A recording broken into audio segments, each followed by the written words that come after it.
All right, we cleared the slate. Got to do a lot today. Let's go with radio. It's 11:58, Monday, April 28, 2025. No crop caught so far. Going out, gonna pick up some HelloFresh. Drop it off at your doorstep. Just found out that the Safdie brothers, that's Josh and Ben, or Benny, they go by Benny. Yeah, they did a film called Uncut Gems with a guy named Adam Sandler. They're pretty good. A little commercial though, even though they act very artisty. They act like auteur filmmakers. I guess they might be. But regardless, you never know. Not until 50 years from now when we look back. Benny and Josh Safdie, who will probably win Oscars. Yeah, they'll both get Academy Awards. I just cast them in Shepherds of Alaska for Poopy and Droopy. Whether they take it or not, it's up to them. They might take the Golden Globe and then eventually take the Oscar. They probably already have a Golden Globe. They did Good Times with that vampire guy. Real cute, blonde-haired vampire guy that also played Batman. Always messed up his name. I call him Robert Patrick or something like that. I get all the movie star names mixed up. But yeah, I cast the Safdie brothers for Poopy and Droopy. Because they're kind of weird. Poopy and they kind of act crazy a little bit. Even though they don't, you know. They're kind of normal, but there's something crazy and seedy about them. Dark, like something dark, like they're going to hell. Now, Poopy and Droopy, Poopy may go to hell. That's the thing that people don't understand. If you read Dante Alighieri's stuff, which is a poem, well, it's a poet that wrote a poem called Dante's Inferno. Incontinence is a level of hell, but you can get out of it. You can climb out of it. Now, Virgil protects Dante and lets him go around hell and just kind of look at things. And incontinence is part of it. There's people that shit themselves to hell, and that would be Poopy. Even though Poopy is a good guy, he's not bad, but he shits himself all the time. And he's a good militiaman. Yeah, he is. He's a sharpshooter. He can hit those cops from a mile away with that Macmillan TAC 50 cal. Now, in Shepherds of Alaska, no cops are killed. There's not a single cop killed in Shepherds of Alaska. It comes close because Shep almost gets killed by an avalanche. He's an ex-cop that's put on administrative leave for the possible deaths of the serial killer that's going around Fort Worth named Daniel Lucius Kopex. I'm probably on an FBI file because of this movie. His name is Lieutenant Daniel Lucius Kopex, and he's a serial killer. So this is a little, I like Silence of the Lambs. You know, if I get on the Criterion Closet, I'm going to mention it if it's in there. But I won't. Listen, you'll never see me in the Criterion Closet, even though I talk about it all the time. And I don't give a shit. I got my own. I got my own closet that I can show. You don't want to see my closet. It's all messy, and I told Linda about it. Clean up the fucking closet. We got a few movies. A lot of Quentin Tarantino. Yeah, we got Quentin Tarantino. We have no shame in it. Not all of them, though. I still need a few more. I might need to double check. I may not have Hateful Eight. I say. And I may not have Once Upon a Time in Hollywood. I know I don't have Once Upon a Time in Hollywood. I'm going to get it on Blu-ray eventually. I like Quentin Tarantino. I think he's pretty good. Now, a lot of the other filmmakers that are out there struggling, they probably don't like him because he's very commercial. But I don't think he's bad. I don't think he's a bad filmmaker. One that I watch over and over again that I like to watch is Inglourious Bastards. I just like the feel of the film. I like this different scenes. I like the Jew Bear scene where the Jew Bear comes out of the cave and kills a German guy with a baseball bat. That's done by a filmmaker named Eli Roth, who wrote Hostel. He's really crazy. He has crazy looks in his eyes. I would guess that in that scene he was on shrooms. It's just a guess. Now, I don't know for sure, but he does kill the German guy because he won't give out. And the way they do it is nonchalantly. It's really crazy. Now, that would be like Quentin Tarantino's Dirty Dozen, I would say. Now, John Cassavetes, remember, because I don't really know if I'm John Cassavetes per se. A lot of people have compared me to John Cassavetes. That's why I named my cat Edmund Tuxedo Scratchy Cassavetes. Scratchy is because I don't really care about my cuts. I just leave them scratchy. Who fucking cares? It's a vlog. I'm anti-cinematic. So what I do is I I just lay everything out linear, and I just hit the button. Now, there are things that arrive non-linear, and that's just the way the beast is. I'm like, shit, I forgot this, and that, and boom, it ends up in the beginning. Filmmakers I like is I do like Harmony Korine, I don't even know how to say his name.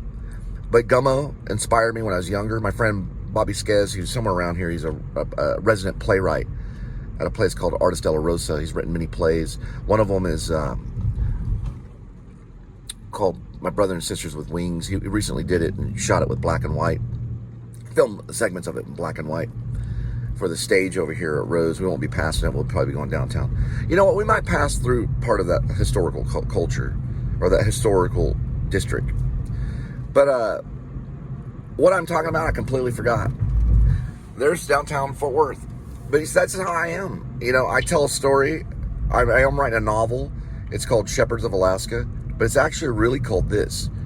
It's called Rib, parentheses, or Dog Night Out, close parentheses, dash, Shepherds of Alaska. That's the title of the book.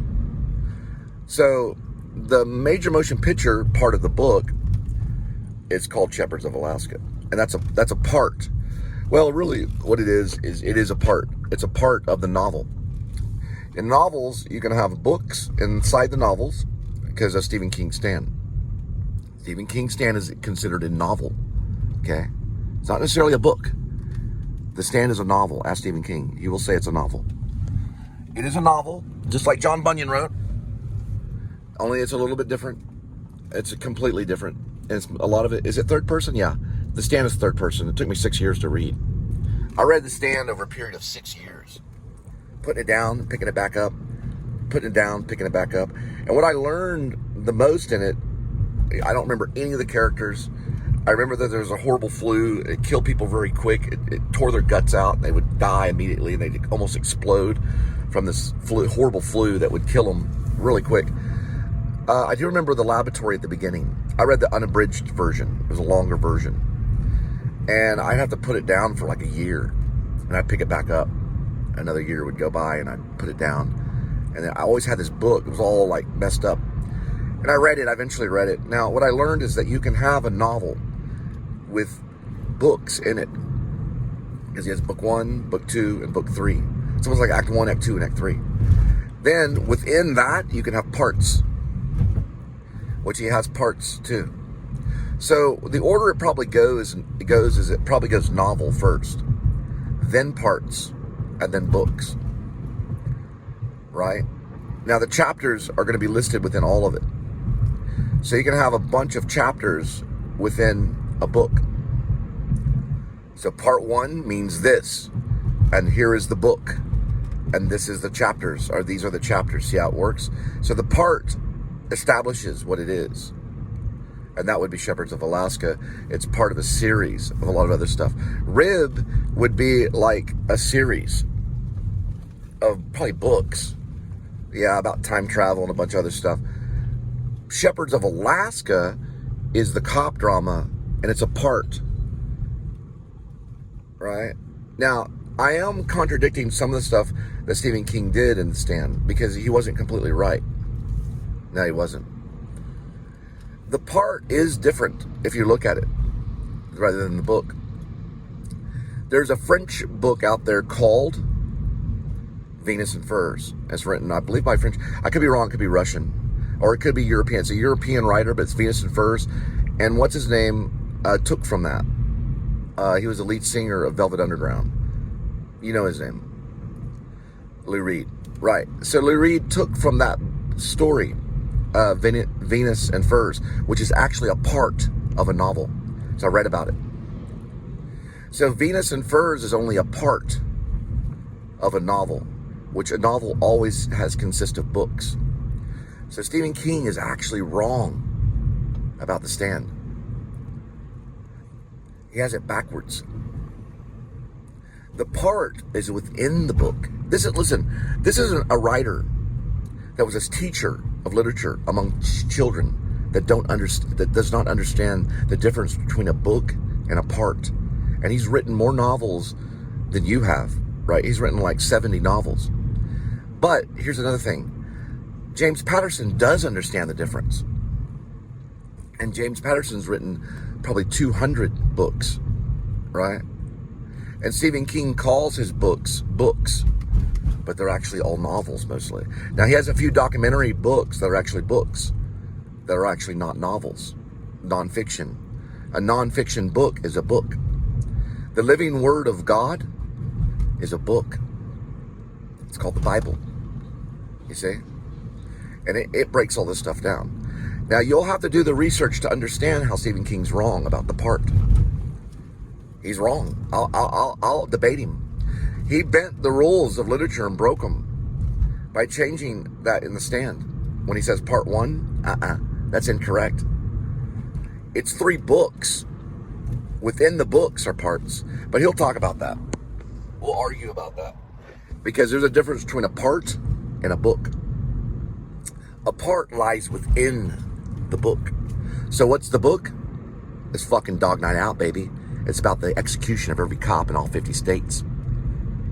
Shepherds of Alaska is a name of the major motion picture, which is a part within a book. And the book states real life.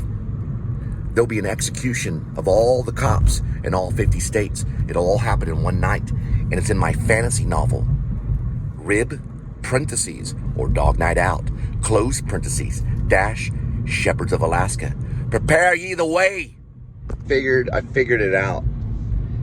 His name is Robert Pattinson. Yeah, I call him Robert Patrick. He played Batman. Yeah, he's not cast in Shepherds of Alaska. But if he wants to be a part of it, I'll make him Shep.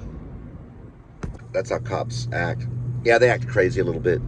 Then they go and polish their gun at night and clean it while they're saying, yeah, they're a little crazy. Then the next thing you know, they make the assassination attempt. All they are hired killers. Let's look at this Hello Spirit come.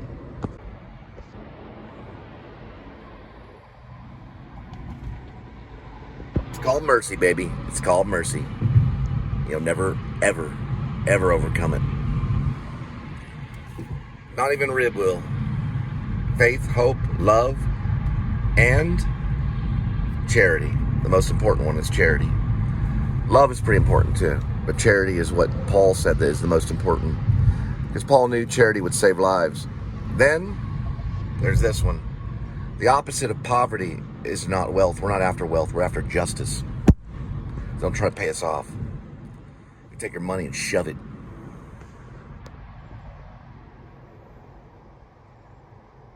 One thing I want to mention about Inglourious Basterds is I want to know, did Quentin Tarantino write The Jew Bear? Or was that written by Eli Roth? Now, the reason I say this is because Francis Ford Coppola did have the help of a screenwriter. His name was John Milius. He did write scenes for Apocalypse Now. He did, yeah, he did. He also helped a guy named Steven Spielberg with Jaws. John Milius wrote the monologue that Robert Shaw gives about the black doll eyes, or like coal or something like that. He says it. Now, Robert Shaw was a novelist. He has a lot of books. They're hard to find. You can't find them on Apple Books. You can't find Robert Shaw's. Actually, you know, I went back and looked again, and I did find ways to get his books. Robert Shaw was a novelist. But anyway, these guys were on the set of Jaws. John Milius is probably somewhere around. And he did write the thing about Tokyo. They were on an aircraft carrier, I think. It might have been a warship, but I think it was an aircraft carrier. And a torpedo slams in the side of it, and all the men go into the ocean to fight the tiger sharks. That was all written by John Milius. It wasn't written by Spielberg. So I'm wondering, in Inglourious Basterds, if the Jew Bear scene was written by Eli Roth, who wrote Hostel. I think he did Hostel. I could be wrong about all this. And if I am, fucking I'm sorry. But I bet he did. Eli Roth was probably John Milius's, Francis Ford Coppola to Quentin Tarantino, if that makes sense. But they did it spiritually, right? So Quentin Tarantino probably really wrote it. But Eli Roth embodied Quentin Tarantino and possessed him, and he wrote it through him. I believe that really happens. Shakespeare didn't write all the plays, all the 39 plays. Now they say there's 40 because there's some lost plays. Those actors wrote it, and that's actually proven to be true. The actors did actually write the folio. Well, they took the roles together and probably rewrote it, and they put it all together the way that it should really be, because they were in his plays. So when you're reading Shakespeare, what you're reading are hundreds and hundreds of actors that have gone through and written it the way that it's supposed to be. They edited and laid it all out and said, this is the folio. This is what the 39 plays are. Shakespeare did not do that. Shakespeare only wrote segments and gave it out to the actors. And then what he did was he directed it and said, you come in here and you come in here, and he numbered the segments. Whether he changed them throughout the runs of the play, because I don't know how many times I ran Hamlet, or how many times I read Midsummer Night's, or how many times they ran Midsummer Night's Dream, or how many times they ran the Scottish play, which is what I call it. I don't use the M word. That was written by witches, probably embodying Shakespeare, because at the time, the witches at the time wanted to survive. They're still around now. Have you ever seen Amy the Witch? That cat's a witch. She turns into an old lady that goes to the liquor store. So the witches wrote the Scottish play. That's the one that starts with an M. Now, there's also As You Like It and a bunch of Twelfth Night, all that stuff. They were all written by the people at the time. Now, Shakespeare would hand them the role and say, this is your role. Know it well, and then I'll call you when you were to enter into the globe. Right during the time of the Renaissance. And none of them had this thing right here. But the light was there. The light to want to learn and to understand and share knowledge. It all happened at the Globe. I want to go there one day in the UK. Find out. Is it Stratford-on-Avon? Yeah. It's basically like a river that leads to the Globe. And what pisses me off about Adam the Woo is that when he went there, he did the Beatles stuff. Yeah, blah, blah. He should have went to the Globe. If he goes back to the UK, which I hope he does, he should visit the Globe, because you know what the Globe is? The Globe is YouTube. And I'm fucking Shakespeare, motherfucker. All right, I want to quote two things I just came up with. So when I embody Satan in hell, and I tell the two people, JQ and RB, to jump into the lake of fire in Shepherds of Alaska, because it does happen in Shepherds of Alaska. It goes from Alaska, Fort Worth, or actually it goes Fort Worth to Alaska to hell. And then I jump out of Satan as the director. I want to have black eyes. They just said eyes as black as coal. So I'll have black eyes, and then they'll turn very, very bright green when I go by the lake of fire. And then when I point to JQ and I say, jump into the lake of fire, and she goes, you don't tell me what to do. And then I tell her, I say, my Messiah told me to. And then she unwillingly jumps into the lake of fire and cross dissolves on a point two. That part right there, my eyes will be very bright green.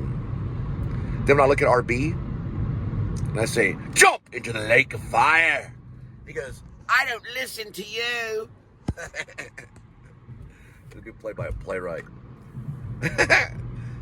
Then he jumps unwillingly when I say, my Messiah told me to tell you. It jumps unwillingly right into the lake of fire and crosses off on a point two. My eyes will be very bright green at that point. But when I first jump out of Satan, my eyes are really black, because that's the eyes of Satan. They're all the colors mixed in. They're black eyes. Just like a snake eye. Well, snake eyes, plural. He's gonna let me over. Good, because if he does, not sue him in court. Go right ahead, motherfucker. Try to process serve me. I know people talk through other people. Tell Stephen King my logic, okay, about books and parts. There are parts of a book. I do agree with that.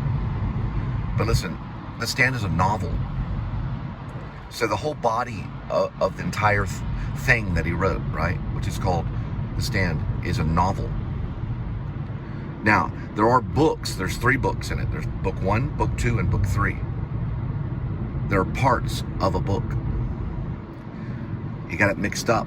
The parts are within the book. There are parts that make up a book. Think of scenes. A part is like a scene almost, or almost like a play. And he doesn't understand it because he doesn't have the intellectual capability to understand it. Stephen King has the mind of a child. But he did it backwards, and he broke the rules, so that was part 1 And then there was book 1, right? I'll have to go back and look at the layout. And I may do that later because I could be wrong. And if I'm wrong, more power to Stephen King. The red is covered by the blue. Right? Shakespeare was a massive retard. The red was covered by the blue. You can't see it right there. There's blue that's sad, and it covers the blood of the lamb. There's more there. And it covers the blood of the lamb. The blood of the lamb is salvation and joy. The blue's mixed there to cover it, to make it sad. Because the blue represents coldness and law, while the red represents the blood of the lamb, which is still with us. So it's good and bad at the same time, going around helping and destroying. Because we can only do good and bad at the same time. So the blue is sad, and it covers the red, which is joy, to be covered in the blood of the lamb. Now that was fucking retarded. And that's why I said it was fucking retarded. And I think Shakespeare was probably a little bit retarded. But you know, he wrote colloquial speech, normal day speech, because he couldn't tell the story any other way. He had to write like how people talked, which was kind of weird at the time. And they called it prose. But then again, he did use the iambic pentameter, which is verse, to be or not to be. That is the question. So there was education there, and then there was also idiocracy, which isn't really a word, but it's like idiocracy is a word, right? So he was probably like retarded and a genius at the same time. But then again, he was mirroring life. So he's saying, well, this is how we are. Was that how we were? No. We don't talk that way nowadays. So as time goes by and 100 years goes by and we look back at Quentin Tarantino's films, we'll see the cheesiness of it. There's some reality. When I saw Reservoir Dogs, I thought it was like almost like documentary style cop drama, you know, or this cop documentary or something almost. Really it wasn't, but you know what I mean? It was like very real sounding, like how people really talked. People don't really talk that way, you know? So we're always like trying to represent what life is, but we can't even get it with a documentary. We're not meant to really show life. Only God knows what life is. We're only kind of seeing it, you know, in a way where we're trying to mimic something that we don't even understand. Nobody really understands life. So we have our own versions and takes on how we're going to tell the story, right? And like, okay. So if you're a novelist and you really like want to make a movie, like Paul Auster did with Blue in the Face and Smoke, because he was a novelist that wrote movies. He also was a filmmaker and director. That's very rare that ever really happens. But listen, you throw that novel out there and they capture it and they don't burn it, because some novels are burned. Some novels have been burned. And a good movie to watch about all this, what I'm talking about, is The Ninth Gate with Johnny Depp. It's a Roman Polanski film. But when you write whatever novel you write, whether it's satanic or it's a Christian novel or it's C.S. Lewis or it's Alexander Crowley, or is his name Crowley? Alexander Crowley or C.S. Lewis, whatever kind of novel it is, it can be captured, whether you know it or not. And whether it's turned into a movie or not, who cares? You know? It might be turned into a movie, which will cheapen it. It'll cheapen the novel. The novel's very powerful when it's only in words. And there are novels out there that are only in words. They're only written novels. And there are a lot of novels where they turn into movies. Because listen, your movie isn't going to outlast my novel. I don't care when your movie was made. The movies will not outlast the word, for the word will outlast the heaven and earth. I am the Messiah. I am the Alpha and the Omega. I believe in this: faith, hope, love, and the most important is charity. For you need charity to live. What? The Mystery Shack, Adventures Industries, and then a Texas sign, and then come and take it. That's what I say to you. Come and take it. See what happens to you. Come and take it. I'll get your badge number. I'll get your rank and association and title.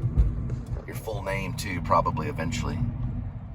You want to take my First Amendment right, motherfucker? Go right ahead. Go ahead and try it. Come and take it, motherfucker. Come and take it. Fucking Jew. All right, I'll tell you why a Jew hates Jesus. A Jewish person hates Jesus. A Jewish person hates Jesus. A true Jewish person. I'm not talking about a Messianic Jew. A Messianic Jew is one that bows to Jesus Christ. A Jewish person hates Jesus because they don't want to stop smoking pot. That's why.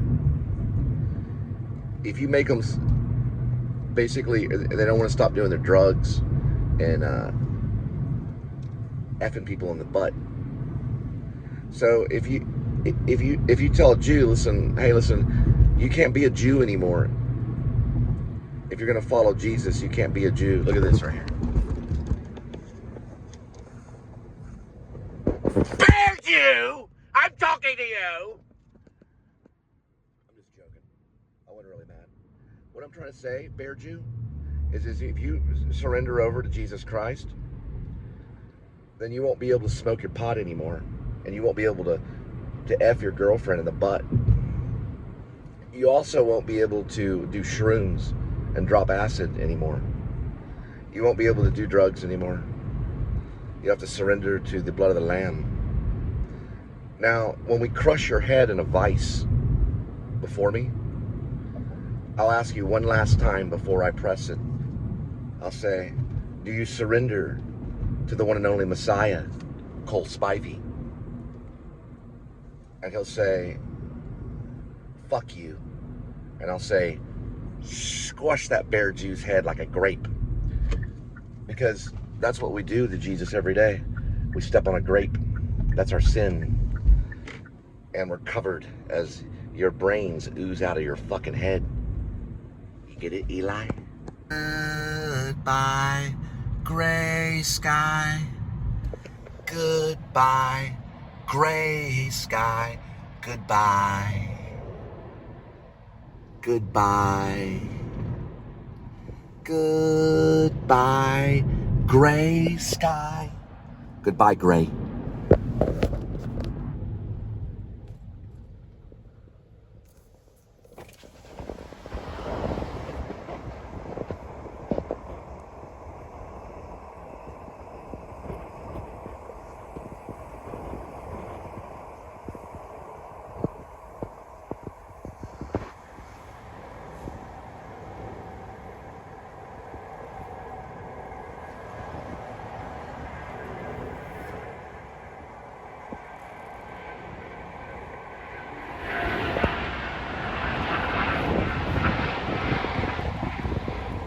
And my message to Eli Roth is, he'll ask me, did you get this for killing Jews?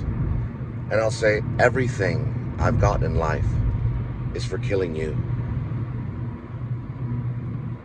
Did you eat? Messianic.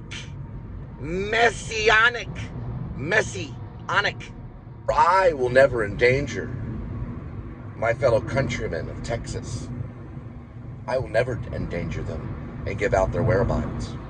Because they're fucking everywhere, you fucking Jew. Look, they all have fucking guns. They'll fucking shoot your ass. Come here any day, motherfucker. Come here any day. They see your ass, you become a target. Fuck you and Quentin Tarantino. Look at that. They're everywhere.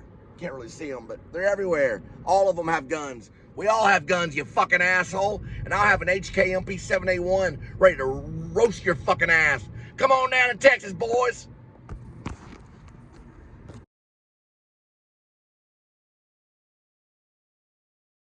So fuck you. Fuck you and your mother. I throw it in the pot. I fucking eat you, Jew. I eat your liver. Ah.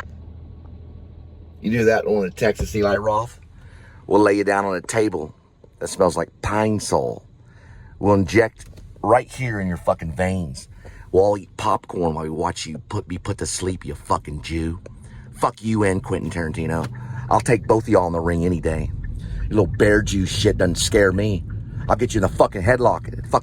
I'll snatch that air right out of your fucking lungs, you motherfucker. Any day I'll go in the ring with you. Any fucking day. I'll train 6 months with Mark Wahlberg and fuck all you up, asshole. Thing is, I'll make Eli so mad that he'll put a gun right to his fucking head in front of his wife and blow his fucking head off. because that's exactly what Eli Roth is going to do. I command you, for I am the Messiah. Hey, listen, I'm sorry. I was just joking around. There's the airfield. I ain't afraid of any of you fucking Jews. And if you're a Jew on set, you better be a fucking Christian. You better have a fucking Bible in your hands. I ain't afraid of any of you. That goes for the top ass fucking Jew in Hollywood. Y'all can all kiss my fucking ass. You come anywhere around me, the U.S. Marshals will fucking take your ass out. So go ahead and try it, motherfuckers. Take it, motherfucker. That goes for all the fucking Jews I know, including Mark Friedman, the fucking retard that likes to smoke. He's probably retarded by now. As much fucking marijuana as that motherfucker smoked. I'll fuck all you.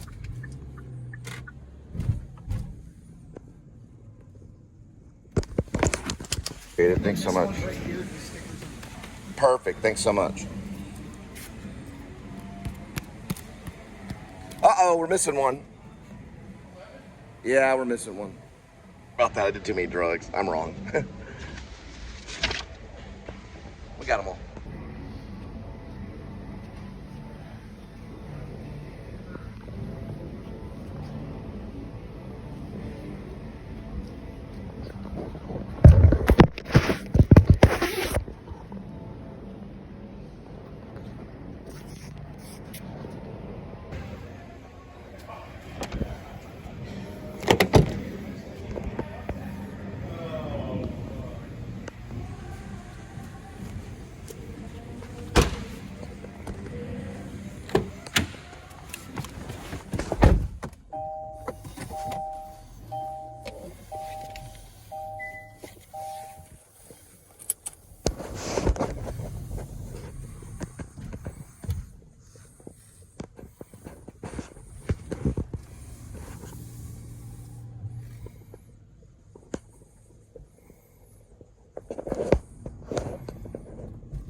So I'm going to have Eli Roth drive towards the end of his life.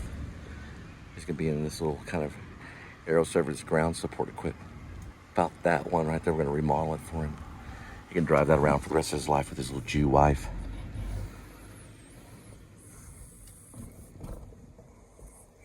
We won't even give him a raincoat.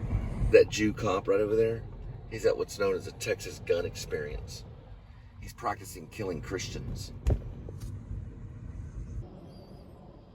They're drug dealers right there. They're a Nissan Rogue from Nevada.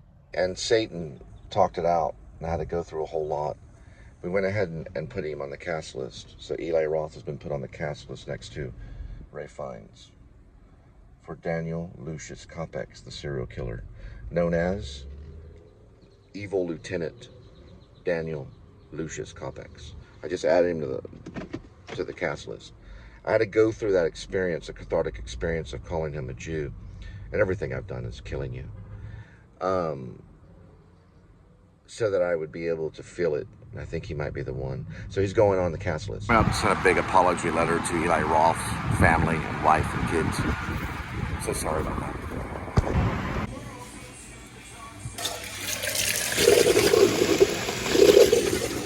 Look at that. They got it down right there.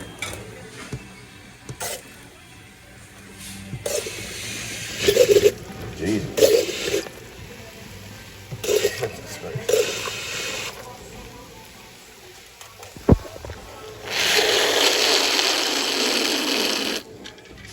That should work out. Now, I sincerely apologize to Eli Roth for my anti-Semitism. I do apologize. I should not be like that. I'm not like that guy Goth, Eamon Goth, which Ray Fiennes plays in Schindler's List. I'm not like him at all. People have compared me to him, but I'm not. I'm a nice guy. I do apologize to Eli Roth's family and his children. But recently, my sister put a gun to her head and blew her brains out. And I blame it a little bit on the violence of Hollywood, as well as Apple Television, because she was the one that introduced me to Apple TV. But listen, Eli Roth doesn't have to forgive me. But if he comes after me, the U.S. Marshals will kill him. Because I actually know the guy's a psycho. But I did put him on the cast list. So, If we do the movie, he's gonna want to kill me. So we'll have security on set, probably armed security. So if Eli Roth tries to choke me, I'll shoot him in the head. But I do apologize to his family, because I know Eli Roth has beautiful children. I know he has a beautiful wife that he probably only anal rapes sometimes. He probably doesn't fuck her up the woohoo all the time, just every once in a while, and I do apologize for saying that. About my pastor, I'm an associate pastor. I have a disorder. It's kind of like Tourette's syndrome. I have to kind of like see violence or like slander the shit out of people because of what went on September 11th of 2001. I was in New York at the time. I didn't slander people back then. I was more sane than I am now. James Lipton, the beloved James Lipton, the Jew from the Actors Studio Drama School, he actually kicked me out. Well, he didn't expel me. He would expel me for this. He would expel me right now. I don't give a shit about the Actors Studio. But he suspended me because I took a bucket of paint, poured it in a washing machine of his other Jew lady's clothing. Put a lot of she title trouble me.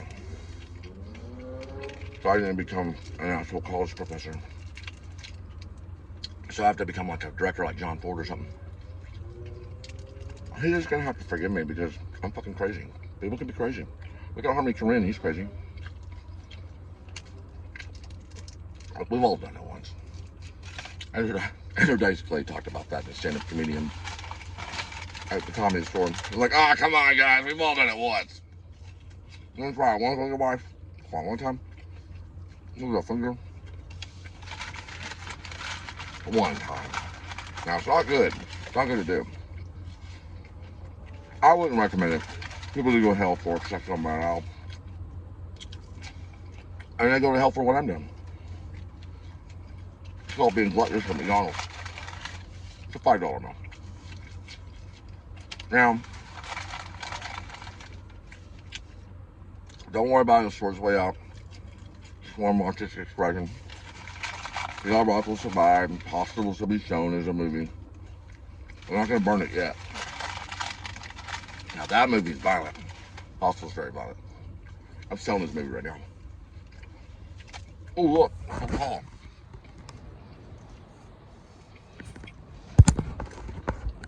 Hostel is very violent. Well, the first time I saw Saw, I cried. I had a bottle of vodka.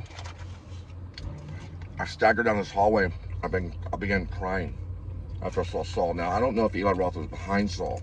I'll have to find out. He might have been, or he might have known the people. It made me cry. I didn't know what to think. That poor man crying, begging for his family's life. That can lead people to suicide. It's been proven in court. Now, it could have been something my sister saw on Apple TV that made her take that gun and blow her fucking head off. Or she could have been murdered. We'll find out, though. People will suffer for her suicide. And we'll find out. It drove me crazy. My mom's a little nutty, too. It can happen when a sibling blows her head off. People can lose it. And they can go fucking crazy. So Eli Roth, I apologize for telling everyone that you fucked your ex-wife or your wife right up the kazoo. Because we know you don't like that. It smells bad. It smells shitty. I was gonna cast you as Droopy, and then I was thinking about maybe Poopy, but I'll just cast you as a serial killer because you have the mind of a serial killer. So Eli Roth, you are now cast as a serial killer in Shepherds of Alaska. Congratulations. Don't go around me too close though, because I could pop someone in the face, and I don't want to get assault charges, especially on set. So we're gonna have people, like, you know, making sure that no assault happens on set. to be referees there. We don't want people to break out in fights, because I knew what happened in Fury with Brad Pitt and that other Christian guy, Shia LaBeouf. I haven't cast him yet. I'm probably waiting for him for a private project. I got other projects besides Shepherds of Alaska. It's just a cop drama. I've got other actors to contend with.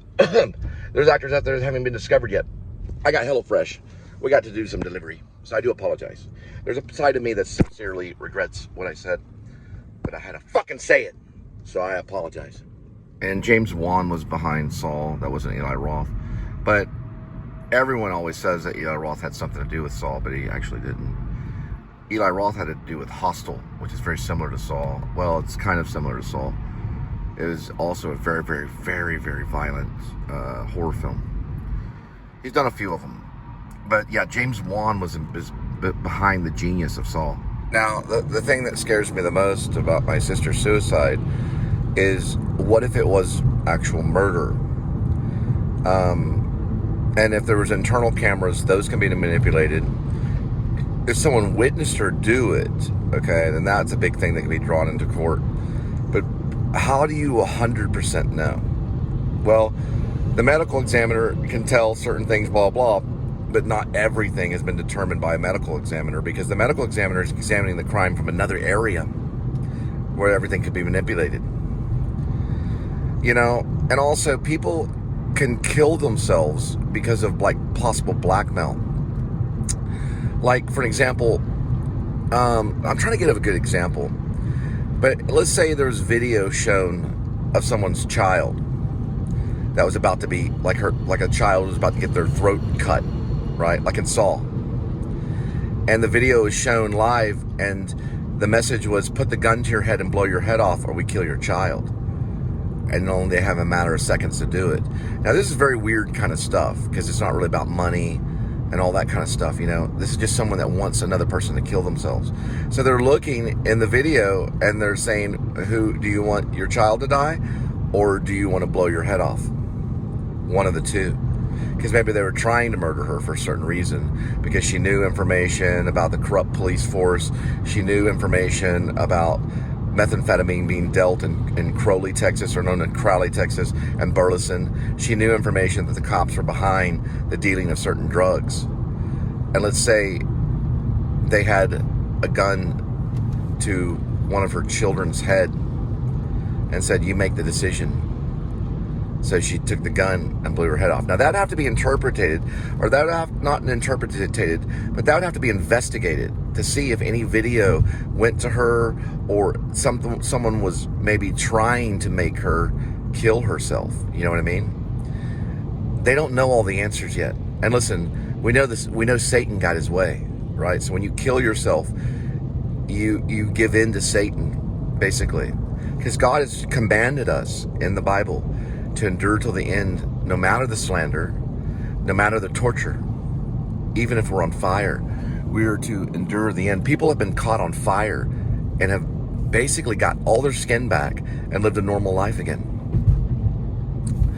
It hurts, right? There's people that were caught on fire during September 11th, 2001 and fell from the buildings and were crushed and still lived. And they're doing pretty good today. They're not doing too bad. Some of them don't have their skin completely healed, and some of them do, and they're still alive today.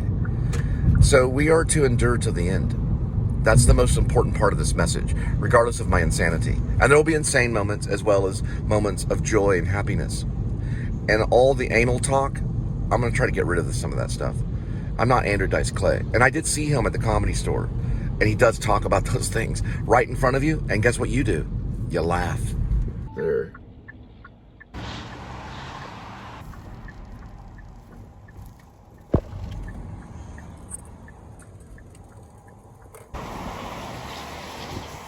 Right there is an Upstream Color filming location.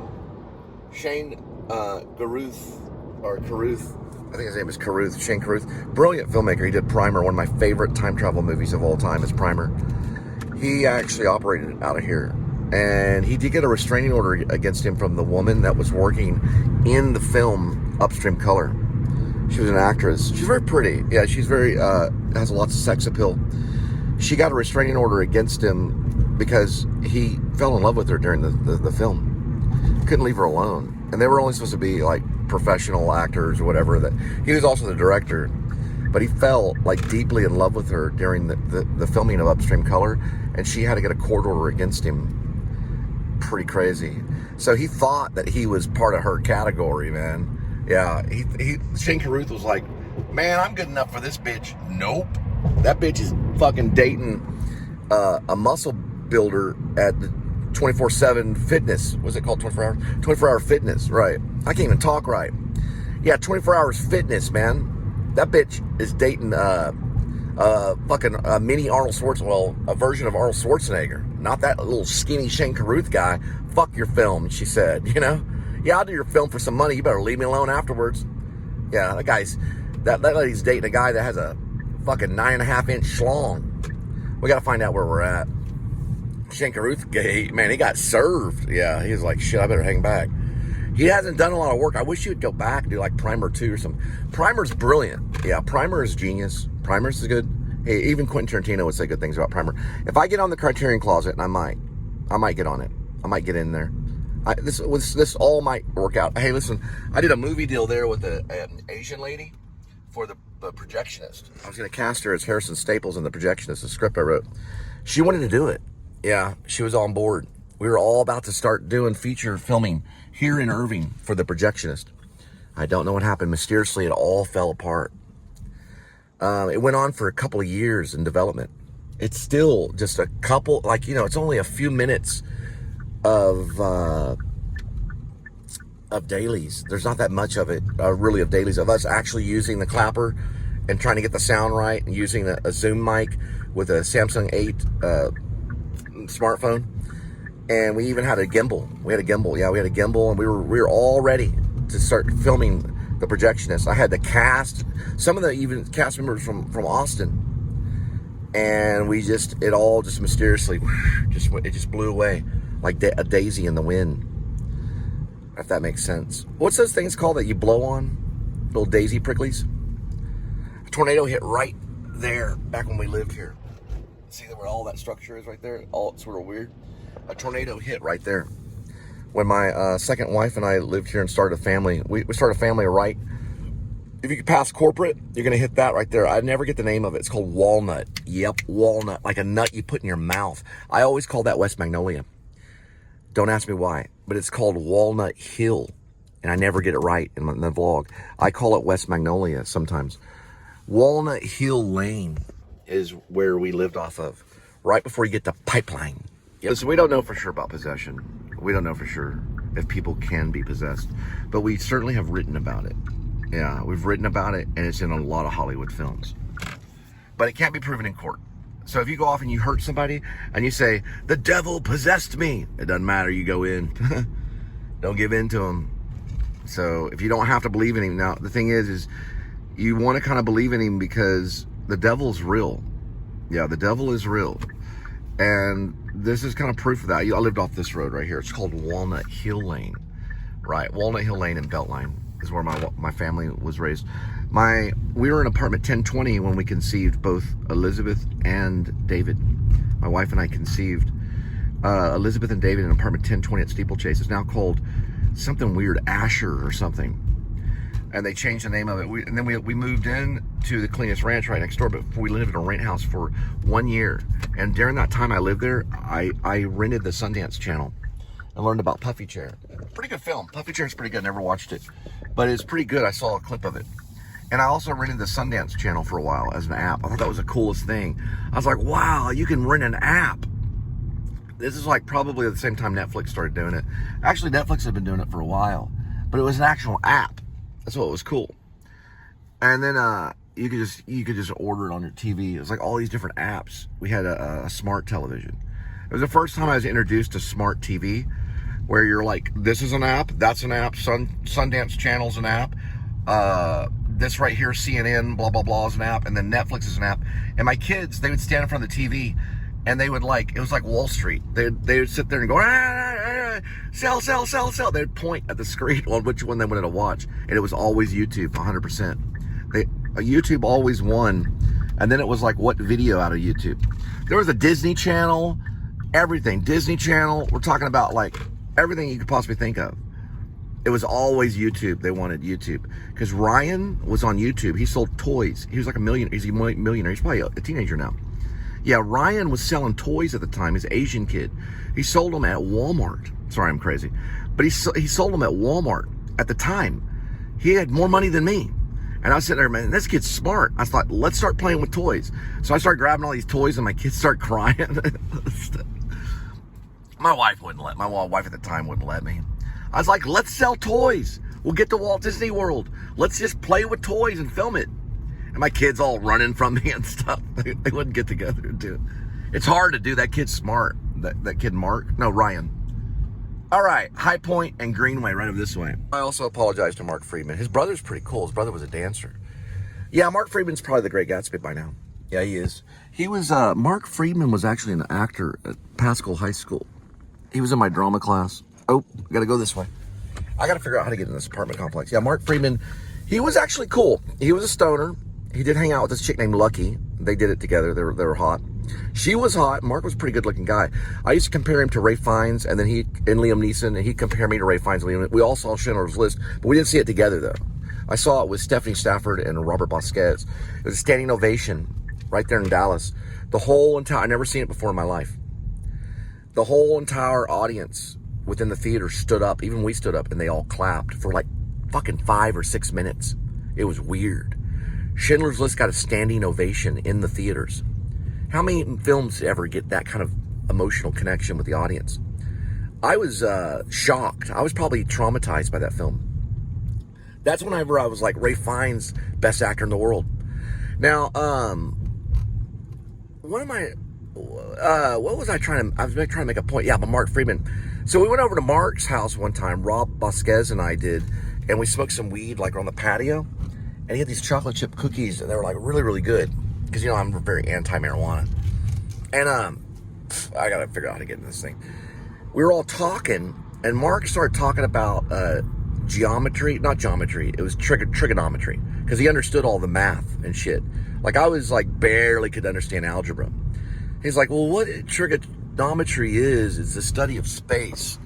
Like the space in a car. Like, if you have boxes in a car. He was basically telling me my future. It was prophetic. I have boxes in my car right now. That's what we talked about. He talked about boxes in a car. And he was talking about trigonometry, and then he was talking about calculus. Yeah, he was talking about all kinds of weird shit. I took some calculus in college, started understanding some of the calculus. Trigonometry is the study of triangles. But anyway, and then we started talking about Schindler's List, and then Ray Fiennes, and then Liam Neeson. And then we were all like, I was like, you know, you kind of look like Ray Fiennes a little bit. And he was like, or Liam Neeson. And he goes, you know, you look like Ray Fiennes. And we were all stoned. And then later on, or around that time, in that era, he played Jesus, an adventure with Jesus, and I played Luke. It was very strange, because he was Jewish. And so we cast him as Jesus. And like Johnny Simons, who's a mime, he goes, I saw Mark at a Tom Thumb. And I said, this guy could play Jesus. Because he looked, you know, he looked like a Jewish guy. No, I'm not really anti-Semitism. It's just for the show. It's for show because it gets news, and like you have to do something. You have to be a shock jock. You know, I picture myself on Howard Stern, and Howard Stern goes, "Cole, you're really anti-Semitic." Nah, I'm not really. I'm not really a Nazi, but it gets attention. Hey, these Jews haters, they become a little bit famous. But I won't go down as a Jew hater. But there is going to be some anti-Semitism in Shepherds of Alaska. A little bit. Daniel Lucius might get into it a little bit. I haven't written it yet. Sometimes it's more important what you write. I just have to wait for the right moment because they gave me no gate code. Sometimes it's more important what you write than what you say. You know, what you say is written. But you could be the worst Jew hater in the world, just like Adolf Hitler, and not really hate Jews. And do I think Adolf Hitler hated Jews? I think he had to. And I think that what he did made him famous. And it got out of hand, and it became like a disease. Oh, that would have got me in right there. It became like a disease. Because listen, anti-Semitism is like an illness. It is like an illness. It is an illness. It's a sickness that's in society. It's been going on for thousands and thousands of years. People have hated the Jews for thousands and thousands of years. And it's something to explore. Now, do you naturally have it in you? I think you do. I think people do. They naturally have it in them. They have to fight against it. It has to do with Darwinism and a bunch of other weird shit. I'm not lying. You hate the race that's above you, right? You got at the very, that's racist. I'm not going to get into that. Let me see if I can get locked in. It is weird. Anti-Semitism is very weird. Monkey grass. That's what they call that. It's called monkey grass. I used to plant it with my dad, up my dad's mansion. My dad was like a great Gatsby. Look at all of that. Mark probably lost all his money.